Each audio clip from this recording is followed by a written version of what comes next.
Once considered a dangerous dalliance brought on by the hippie generation, psychedelic drugs encourage people to turn on, tune in, and drop out. But a growing body of evidence suggests drugs like ecstasy, magic mushrooms, and Special K aren't so much about escaping reality, but confronting it and figuring out what puts us in a groove or gets us stuck in a rut.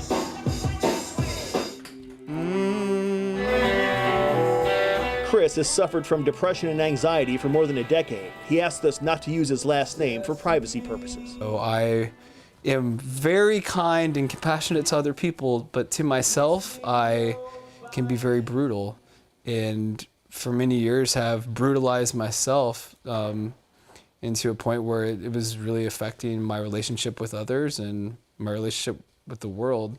The Seattle musician was prescribed antidepressants, but he says they just made matters worse. It was a horrible experience. I didn't feel like myself. I couldn't connect with people. Desperate, he decided to try treatment with the psychedelic drug ketamine. Ketamine gained popularity in the 90s as a club drug known as Special K. It's an anesthetic commonly used in hospitals and legal for use in psychiatry. Now it's finding its way into the offices of doctors, hoping to treat patients suffering with everything from depression and PTSD to drug and alcohol addiction. For the people who are suffering, this is life-saving. Dr. Rafael Gonzalez is a Harvard-educated ER doc with 30 years of experience. He now operates Telos Therapies in Mountlake Terrace. He's used ketamine on more than 300 patients and says nearly every single one of them found it beneficial. Our patients have tried everything they can think of and more. They've been on antidepressants for years. They've been on psychiatric medications for years. They've been suffering for years. And when they come to us, they are hoping for something that will help them and that will change the dynamics that will allow them to live and not suffer. Therapists say this is how ketamine works on the mind. When you're a kid, you set out on your life's path. As you get older, that path gets harder, more like a paved road, and life accelerates. Along that road, there are bumps and even some crashes that can hurt us and sometimes get us stuck in unhealthy behaviors.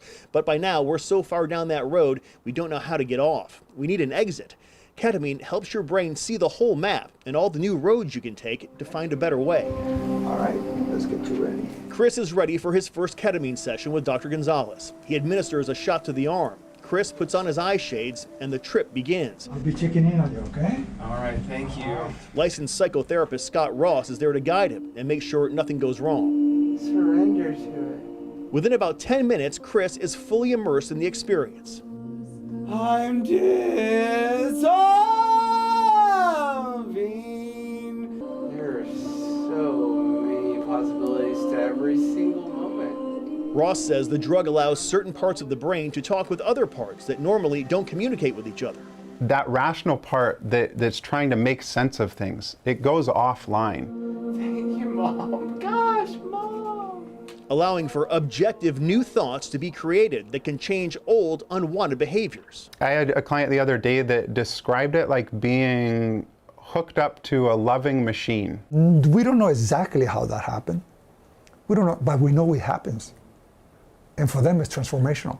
And here they're discussing different pathways. University of Washington psychiatrist Dr. Nathan Sackett has studied psychedelics extensively. He says in controlled settings with professionals, the risks of overdose or negative side effects are very low. But he warns these drugs are only truly therapeutic when combined with professional psychotherapy, not simply when used recreationally. That's a concern I have about kind of the narrative going on around psychedelics in general, that we're overemphasizing the medicine itself as a cure-all, and it certainly is not. These substances, whether it be ketamine or psilocybin or MDMA, they're really catalysts for that therapeutic relationship, but they're no replacement for that. I just feel like I'm a baby right now. About an hour after taking the ketamine, Chris starts to come out of it and begins to process the experience. My perfectionism like dwindled away. It was like, okay, then no need to hold on to that. He says the session is allowing him to let go of negative thoughts and realize they are only thoughts. They don't define him. It's getting beyond thinking, really. It's like moving beyond the conceptual mind that's